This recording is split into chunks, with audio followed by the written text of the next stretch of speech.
Welcome back to the farm, everyone. I jinxed us in the last video talking about the chickens and them being expendable because after I uploaded that, one of our chickens just disappeared. No sign of a struggle, so we can't blame the mutts out here in the yard, but also no evidence as to where the chicken went. It's just gone. I don't really have a solid explanation. We're still trying to connect the dots. These dogs could not terminate a chicken in the yard without there being a very clear trail of evidence. They do go out in the cornfield, so maybe a coyote snatched them, eagle came down and grabbed them. I don't really know. Maybe they'll show back up tomorrow. I've just come up with a new theory. Maybe that lady chicken is off on Rumspringa. Some of you may or may not get the reference, and those who fully understand it probably don't watch YouTube videos. Either way, I'm not losing any sleep over it. We've only got 2 chickens that we've actually named. The rest are just numbers in the head count. Check this out, though.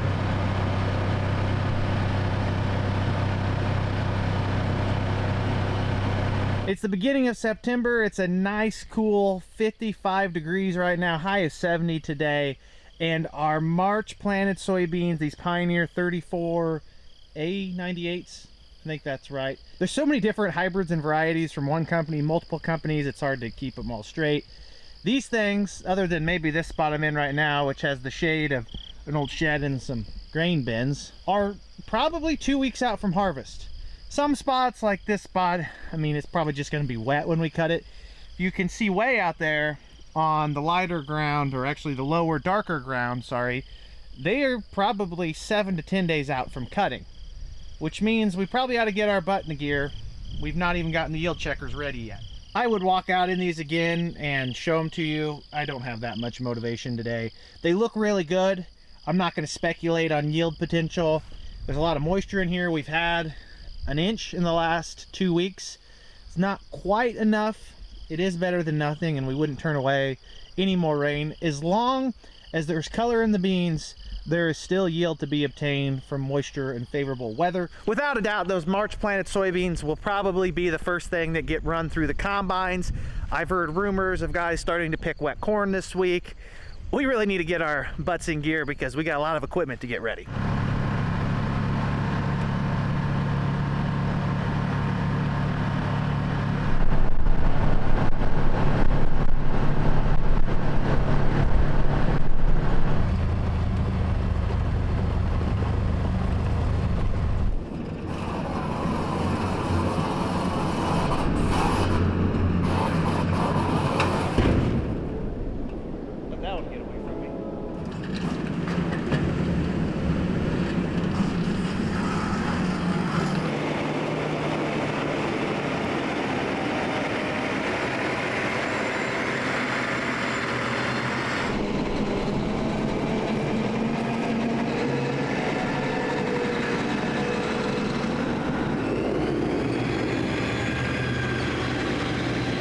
I believe I've got everything out of the way that was blocking the combines.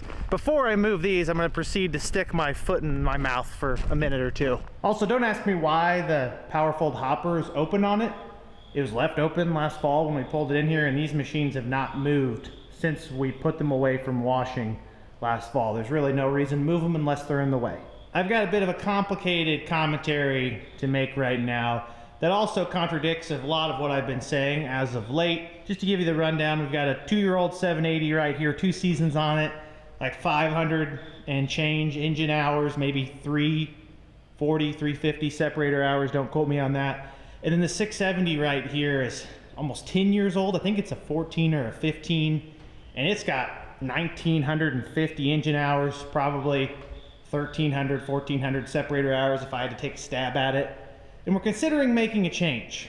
And by we, I mean the head honcho of the finance committee, my dad, has got it in mind that he actually wants to upgrade harvesting capacity of the bigger machine. I'm gonna keep it vague. We've not made any final deals, just kind of shaking trees, seeing what's out there. A large number of dealerships have found that the next size up of combine, not the 790, the one with the X in front of it, has been very hard to sell in today's ag economy with high interest rates, low commodity prices, and the secondary market being almost non-existent. There's not a lot of farms downstream after the BTOs get done with an X9, 1000 or 1100 that want to or even can justify the harvesting capacity of a big X Series combine. I mean, an X9 1100 can probably pick as much corn in one field as these two combines can together. On top of that, the interest rates have made the cost of carry on these machines, particularly an $800,000 X9, very challenging.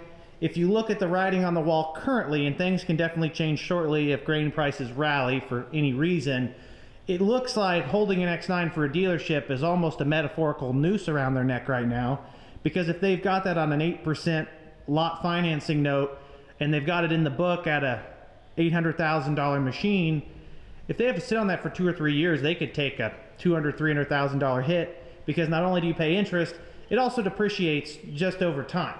Doesn't depreciate as much if it's not run, but it does add up. Because of this, some dealerships, like our new home dealership, Sloan's, is sitting on, I believe, over 30 X9 combines, not really that high of houred, and they are very motivated to move them, to say the least. 2 years ago, it was a seller's market. Today, it's a buyer's market. And they're shooting us some numbers on trading this 780 into an X9, keeping the same corn head because it will work, and then getting a bigger draper.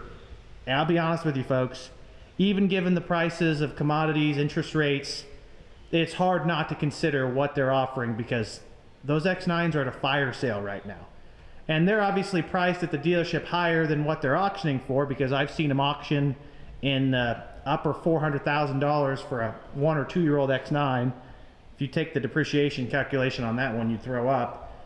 And so because of it, we're at least very strongly considering rolling this 780, our newer, bigger machine, into a 1 year old X9, assuming it has a good maintenance history and no major issues on the warranty sheet.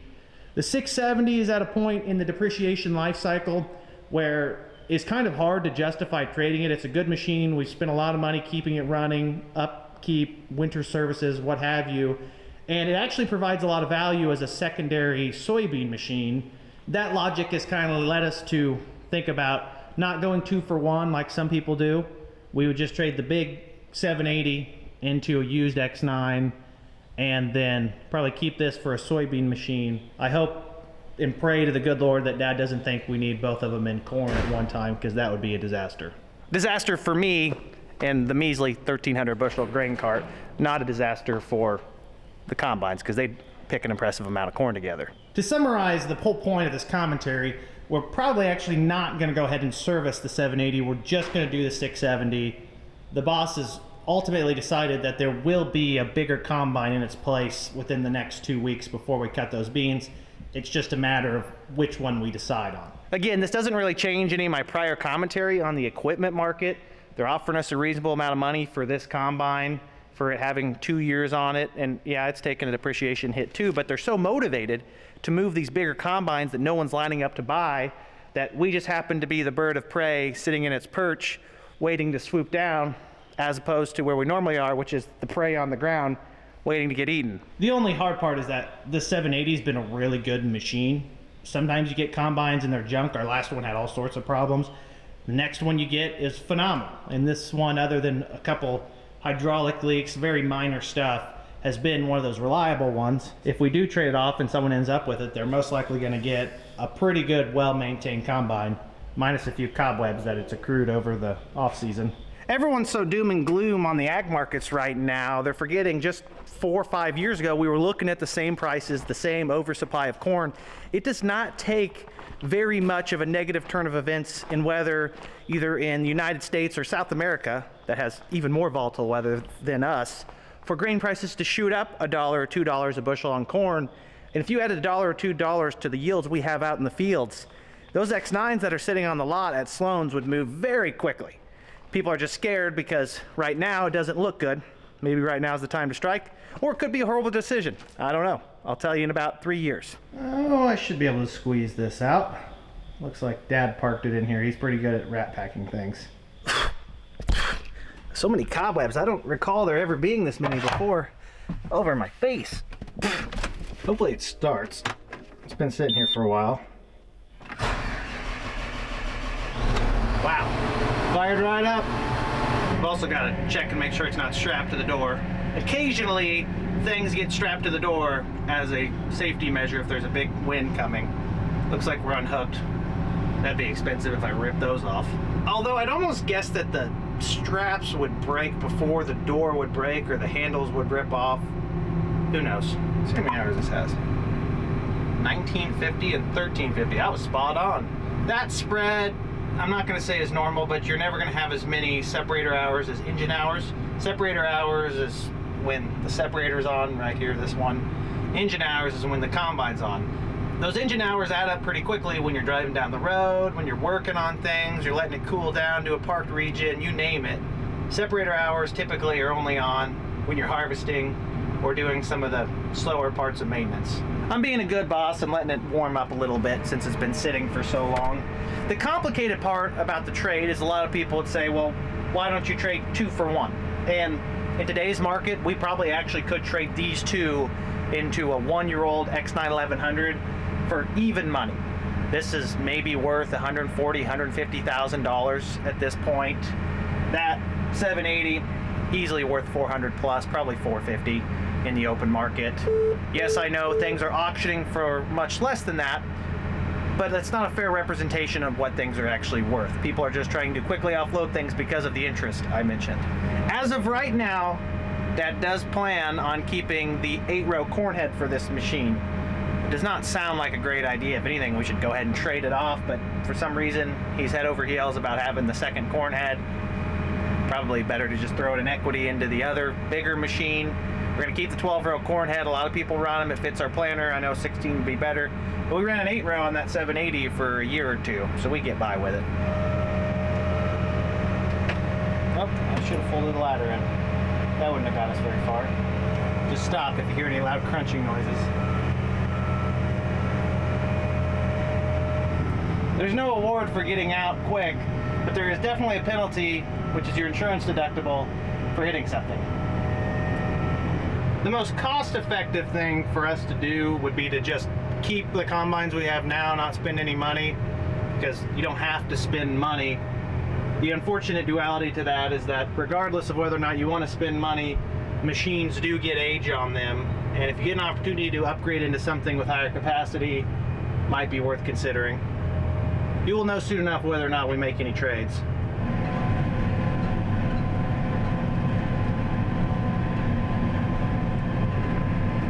There's a lump in the tires.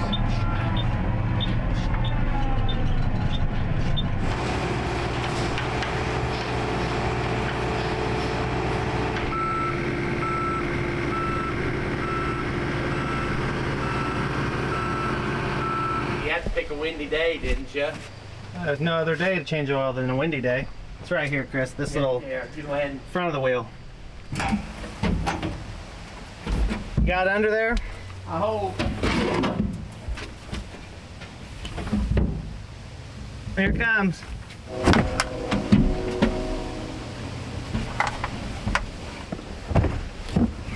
Got that light bulb needs to be fixed on so you can pass the test. Plus, I think the clutch needs to be looked at. It could have just been the road, but I thought it was acting up. 1,400 hours on this change. Surely we got a new one sitting in there somewhere.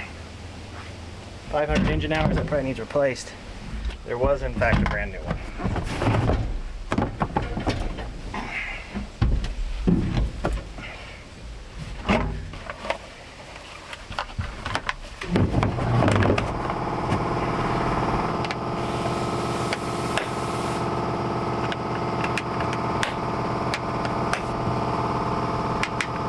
Looks like that's our oil filter there. Need a 25 millimeter maybe? 30? Too small. Wow, 32 though. Andy! Yeah! Andy! What? Here! Dad insisted that I just use this instead.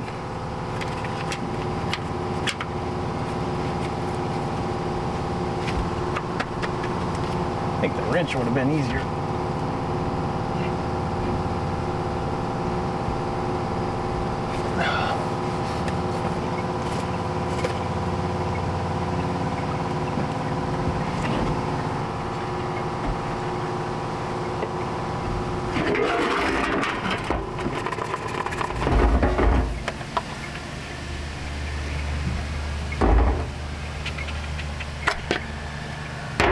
over.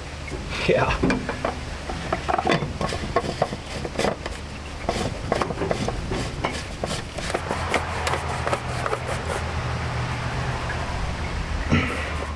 That was easy. Shut the oil off.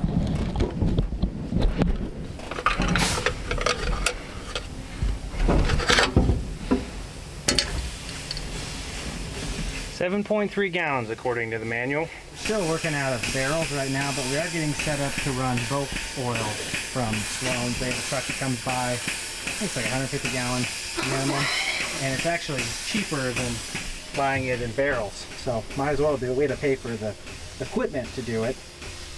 Just save money in the long run. Beautiful day to be working outside. Beats the 90-degree heat last week. 6.5 gallons. We'll check it at 7. We've never changed the battery in this since we got it. It still says it has a full battery. This thing's been in the barn for 3 years now, 4 years.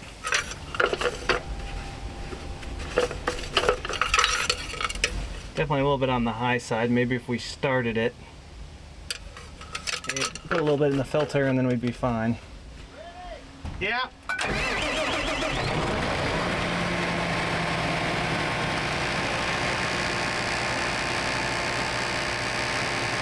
Up on the combine. All the way up in the sky. Nice glasses. Taking a nap up there.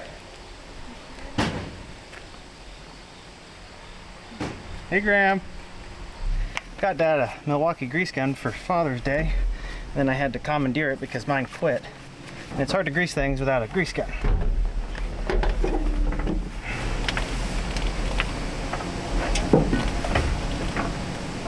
There's actually some farmers in the area who also planted soybeans in March, but they planted a much shorter variety that they'd probably cut today if it wasn't Labor Day. Yeah, there's so many everywhere.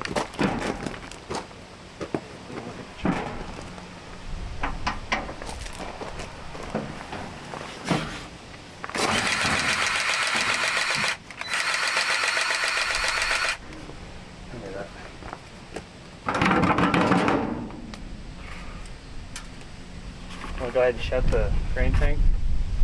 Can, if you want.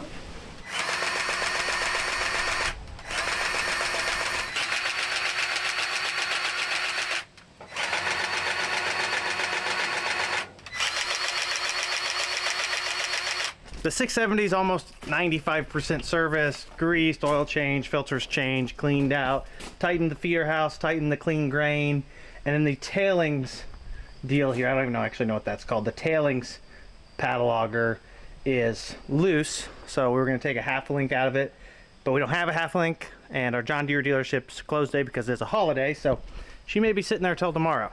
No big deal. While that combine sits there and marinates for a while, we're going to take 3 pickups down to our shed in Etna and then bring 3 heads back. I don't know which 3, maybe 2 drapers and a corn head or 2 corn heads and a draper. We've got the help, so easy to get them done while everyone's there. Move them to Jeff's house so we can pick them up with the combine and look at those.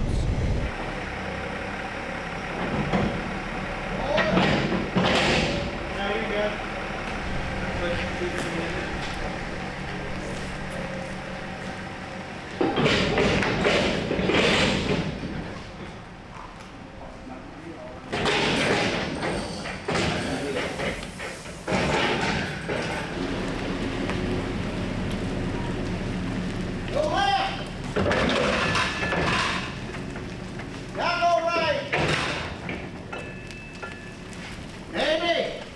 He's out with Jeff on the road.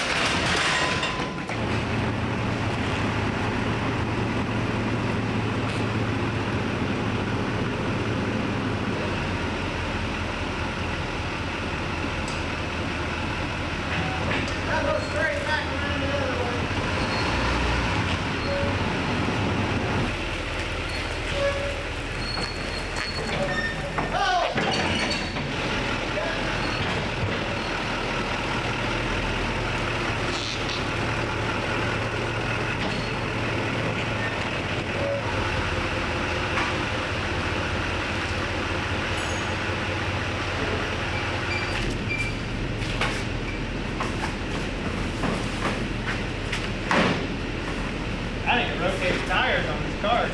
Where are those short pieces at? Are they in that head? Remember?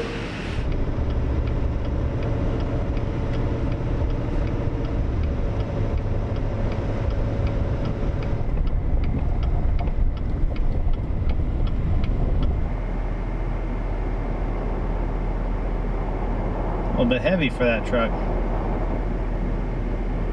We left the 35-foot flex draper at the shed. That's the one that if we make a trade, it'll be part of the package. We're looking at a 1-year-old 45-foot hinged flex draper. I'm not too familiar with them, but that's what everyone said to get. Well, they'd obviously say a 50-foot's better, but they've got one, a 45-foot one sitting there in Mattoon, so that's probably how we would move things. I'm taking advantage of the opportunity to move the steering hardware, receiver, and display from the sprayer to the second combine. Don't ask me why there's a kid's Christmas book in the passenger seat. When you have small children, things just don't always make sense.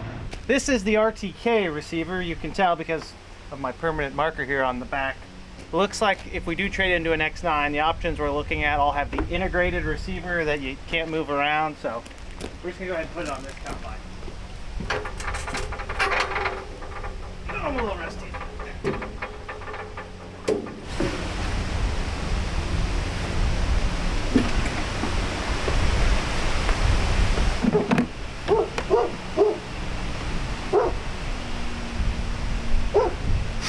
I'm not really an expert on these combines. When is a belt worth changing and when it's not? Because this is a 3-spline belt. Well, I don't know. We should probably change that. Got cracks here. One of the main splines over here has cracks. I've seen better belts. I was rudely interrupted in that last project because someone, my dad, lit a ditch on fire and it's getting away from him and he needs some water to help put it out, or at least keep it from moving too far.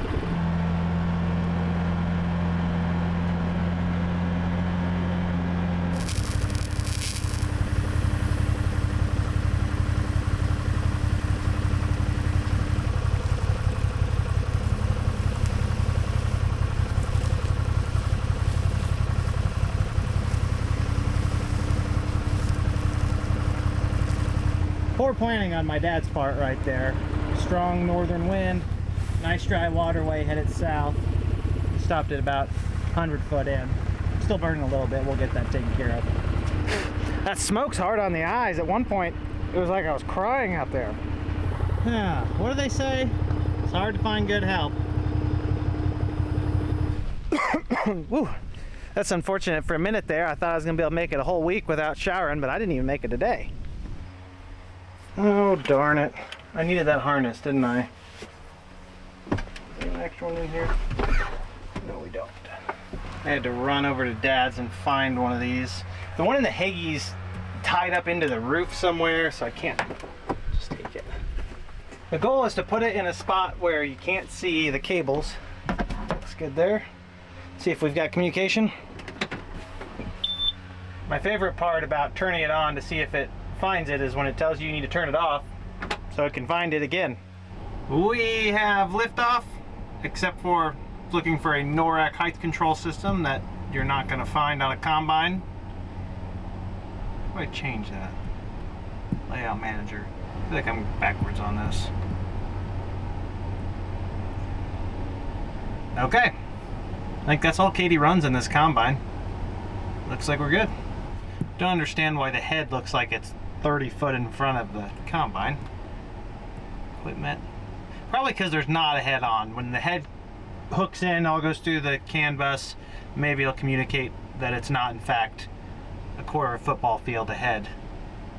Oh, really, I mean, dome showing up. It probably actually needs calibrated, the TCM, because we moved it, but we're not moving it today because we're still waiting on the clean grain or the tailings elevator chain link. That S670 needing the half link that we can't get today puts me in a predicament because we're trying not to use the 780.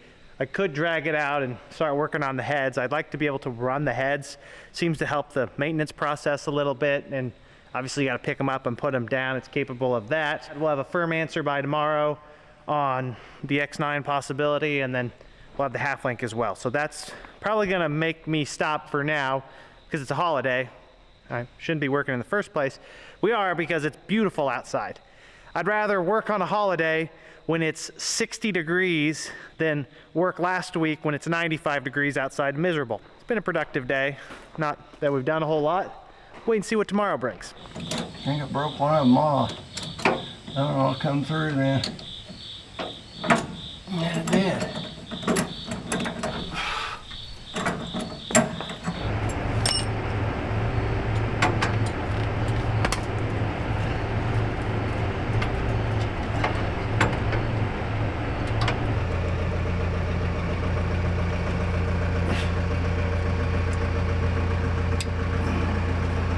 Dad and I were just talking about how many shear bolts the auger system on this combine seems to go through a year. And I looked up there and noticed that the bolt was in there and sheared off and just hanging on by a thread. See, it's been running just in that groove there. I don't know why it goes through so many, but this 670, I bet we replace 4 or 5 shear bolts a year in the auger.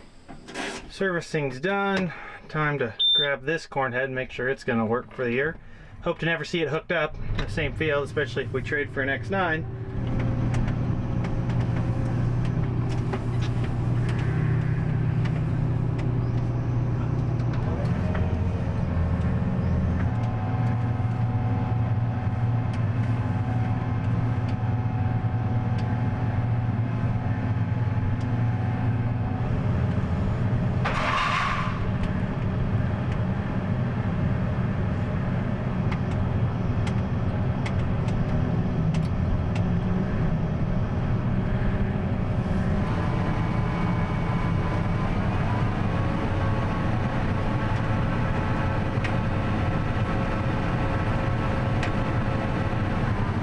Chains didn't need any adjustment. The auger drive chain needed adjustment, and then the actual overall head drive chain needed adjustment, which is usual. A lot of time we have to adjust the gathering chains too, but they don't seem to have much extra slack in them right now. So I'm gonna run her real quick again and then make sure she's lubed up and put her back on the cart.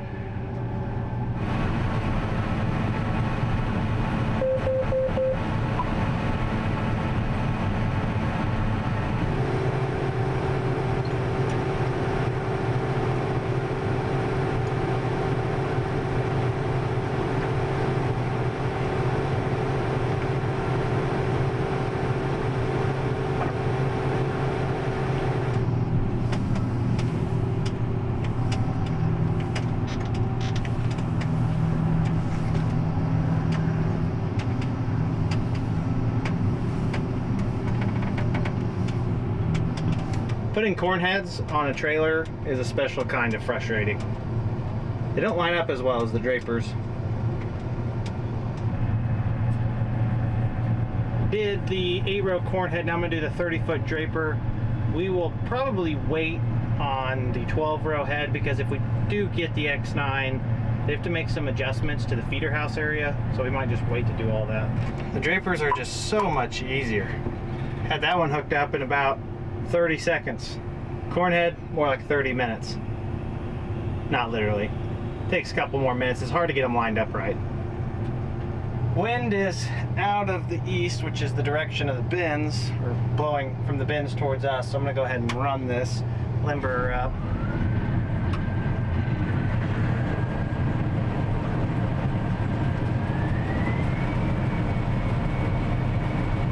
Other than a few loose bolts that I've already tightened up and replaced, this head's in pretty good shape for being 10 years old. We're gonna drop her down, unhook it, and then fix some things, grease some things. We're missing 3 teeth in the center drum, and it looks like someone forgot to dump the main drag area in the middle, so there's a nice rotten spot under there. That's unfortunate. Do this work and she'll be ready to go.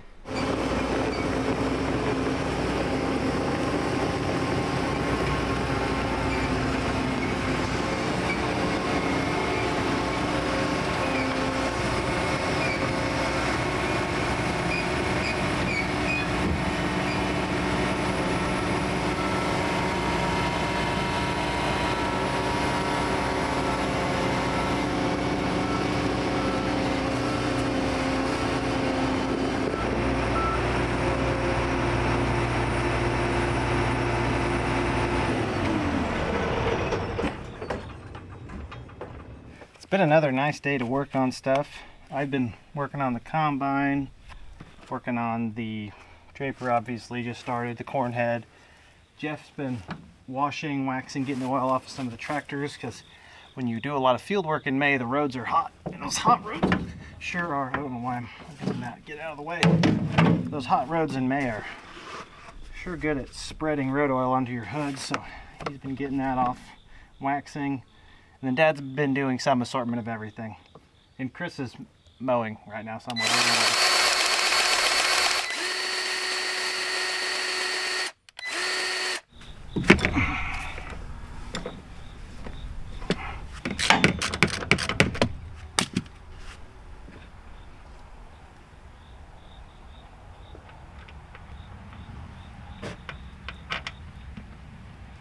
So you got oil.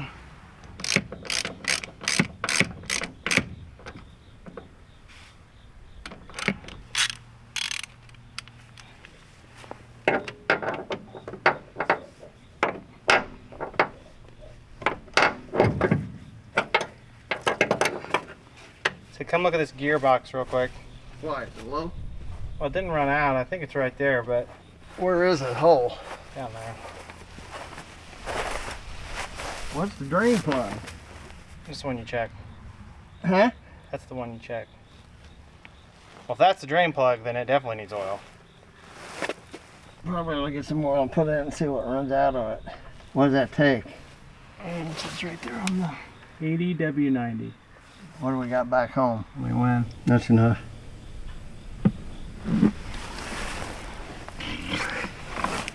Yep, go put it in. It must have just been barely low.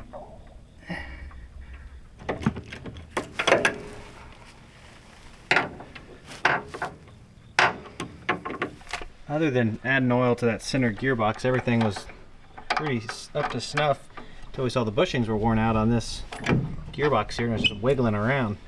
So we're trying to replace these bushings because it's not supposed to wiggle. That gearbox get hot and do that? You can sit her down for a while. There's nothing else in there, is there? No, let's set her down. Okay, raise it back out. Okay, now, where did this go? Like that? I have no idea. Okay, let it down easy. Wait a minute. Okay, now let it down easy. I don't want to see who's going to start. Dad took off on me, but I got it back in there. I had to loosen these brackets off. It didn't have a washer here, and it looks like it almost needs one, so I don't know. Some kind of vibration dampener. Ladies and gentlemen, it's quitting time. That 630 FD draper just did not end up being as turnkey as I was expecting. It looks like we're missing some washers on the bushings on that, so we're probably gonna have to pull it back apart, put those in, and then put it back together. So obviously we want it to be right so we can run with hopefully no breakdowns. We also had to run to get the bushings in the first place, then we got sidetracked by talking to our dealer at Sloan's here in Mattoon. We did end up coming to terms on an X9 trade for a 1-year-old machine. It's just going to be an X9 1000. That's probably plenty for our operation. We did make a pretty aggressive offer on 1100, but Sloan said that they're not moving any more from where they've already slashed these prices on X9s. And I can respect that because it really would not take too much of a positive turn in the grain markets with strong yields coming off of fields for farmers to start spending more money. So it's a gamble. You've seen some people liquidate their inventory at bin buster prices, and other people are a little more hesitant because you give away all the good deals and then things turn a different direction. It's not all doom and gloom. Well, there's all your money making opportunity out the window. So we'll be at an X9000 showing up one of these days, hopefully in the next 7, because we will probably be cutting beans in the next 10. So hopefully get that timeline rolling pretty quickly. I'm gonna take off, go home, hang out with the family. Appreciate you all tuning in. Hope to see you in the next one. Peace.